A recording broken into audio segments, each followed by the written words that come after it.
Today we're talking Corniche watches, refinished dials, and polished cases. You ask questions, and I answer them. Kind of like Gary Vee, but like for watches.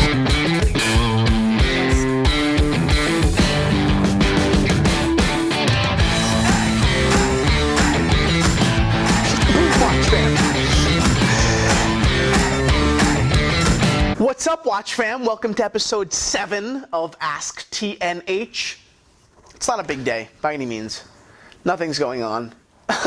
We have plenty of time to record this episode. We're not in a pinch. So let's roll. Let's get to the first question. What are your thoughts on Cornish watches? Are they a value prop? That's a good question. Okay. Yeah, yes and no. I mean, and very strong on both ends. No, it is not a value prop by any means from the vintage watch perspective, right? The guy inside me who says $150 manual wind vintage Timex, right, is better than almost any modern, quartz watch under $500. There's that guy that's like literally trash Corniche as a whole, right? It's bullshit. It's marketing. Get out of here. But then there's this guy on the other side of me that says, okay, take a step back. The design's great, and that's really important in a market that's filled with actually more expensive watches. I think Corniche is at $325, right, retail. In a market that's filled with more expensive, shit watches, right?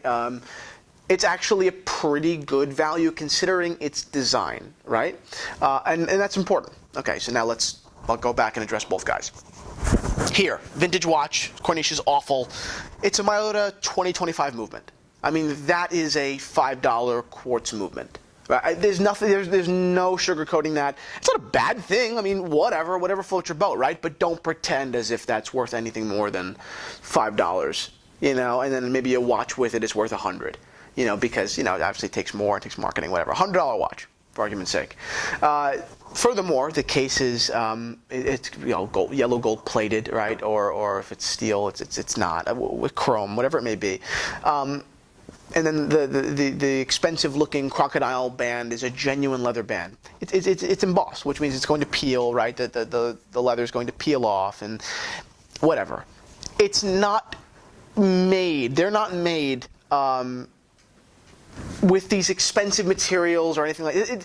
How about this? It's not as expensive as it looks in its quality, right? I mean, that's the best way I can put it. And it's $325, which is not a small amount of money, right? With $325, you can buy plenty of vintage watches, right? I mean, you could buy, a lot of vintage time-only watches, at 38 millimeters sometimes even, right? If you get really lucky, on different mediums. So from that guy, this is a waste of money.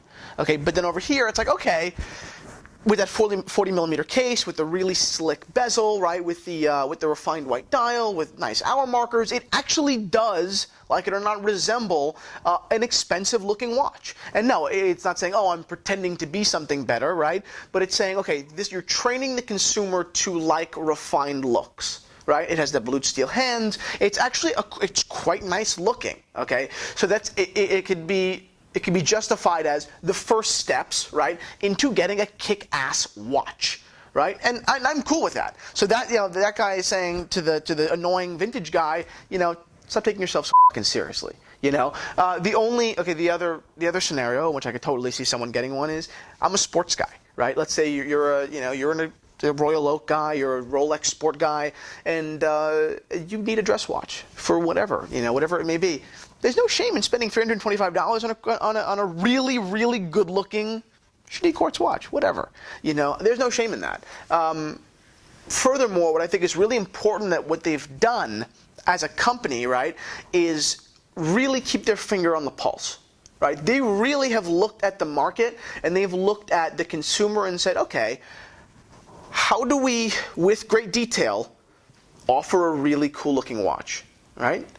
Unlike someone like Daniel Wellington, which is a competitor, right, with a shit-looking watch, right? I mean, it's shit comparable to the Corniche, for sure, without a doubt. Daniel Wellington makes $800 million in the year, and it's absurd money, right? Because they market so well. But the Corniche next to the Daniel Wellington, which retails about the same, anywhere from $150 to like $400, it's not even close. The intention and the care that went into designing the Corniche watch far surpasses it. And it far surpasses any Michael Kors watch or anything like that. So actually, in its category, as long as it's not pretending to be anything else, it's the best, in my opinion. So I would absolutely label Corniche watches as a strong bullish buy for the informed consumer. Not for someone who's just saying, oh, this is a great, great value. As long as you know what it is, there's no shame in owning one. Actually, I commend you because it's a cool watch. What do you think about vintage watches that have had their dials redone or cases repolished? Go or no go? That's a really hard question. On the surface, it's a really easy question to answer, right? No, stay far away, because you don't want to buy something, right, that's been tampered with or, it's been destroyed. Because largely, people do destroy watches when they refinish them or they repolish them, yada, yada, yada.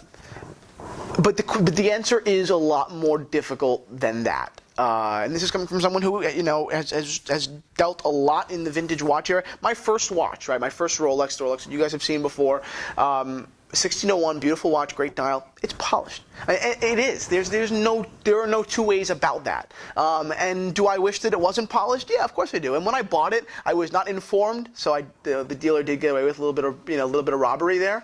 But as long as you understand what you're buying, there is no shame in that. If you understand that, hey guys, or hey consumer, this is a Rolex 1601, right? The case has been polished, which means, X, Y, and Z, that the lugs aren't as sharp, right? It looks brand new as opposed to, looks pseudo-new, right? As opposed to actually being, true and a little dinged up. And it will take a long-term depreciation, right? I mean, not crazy amount. It could be a couple $100. It could be $300, right? As long as you know that, there's no problem with that. I would buy my Rolex again. Not at the same price. I would absolutely use that as leverage as a consumer, because, when you're negotiating on watches, consumers should always be totally informed and use that information as leverage. If I see a list price on that Rolex Datejust at $3,200 and it's polished, I'm going to tell the dealer, hey, we both know what's going on here. It's a cool watch. I like it a lot, but that case is polished, and don't pretend like it's not, and don't try to twist it and make it sound not like, it hasn't been polished, it's been cared for by its prior owner. Now, you. Okay, let's get real. So absolutely buy a polished watch, as long as the price does reflect that, right? And that's really it. I mean, as far as polishing. As far as refinishing goes, that's a slightly different story. Refinishing is a much more tricky slope, much more downside than upside on a refinished dial. Slightly retouched or reloomed years ago, I can see that. There's no problem there. I mean, you're having a loom marker redotted, no problem. I mean, at least I would. Once again, I'd use that as leverage against the dealer, but I would absolutely buy that. Having numbers finely touched, once again, no problem. I mean, as long as it does look good, you're okay. And you're honest if you go resell it, but as long as it's not really affecting the watch, you're fine.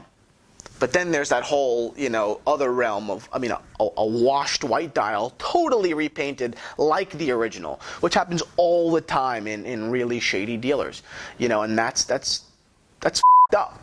I mean, very plainly, and it happens a lot. And newbies to the watch field say, oh wow, that looks perfect. I mean, there's no age on it, because when you first start, age isn't good, right? Patina's bad.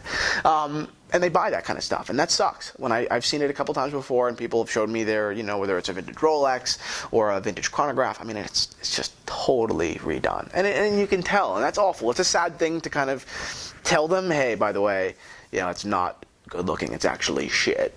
But you have to be honest and make sure they don't do it again. So as far as negotiating on refinished dials, stay away from them largely, but keep an open mind and know that, hey, okay, this watch is not intrinsically crazy valuable. Let's say it's an $800 watch, and the dealer was, honest in saying that, hey, these numbers or, this hash mark, was retouched. And as long as it doesn't hurt or hurt the look, right, or really hurt the value of a very large watch, you're okay. I mean, I know that I wouldn't really have a problem with it. It's really hard to avoid sometimes, and sometimes you have a dreamboat watch that's been slightly retouched. It's not a deal breaker. I mean, at least for me, right? Some people it is, but for me, buy on both accounts, but don't forget as the consumer to use your information as leverage. It's very important. All right, geeks, thank you for watching episode 7 of ASKTNH, 7 of Ask TNH. We had a lot of fun on our end doing it. Did you have a lot of fun as well? Comment below with your remarks, what you hated or what you loved about today's episode. I will see you guys next week.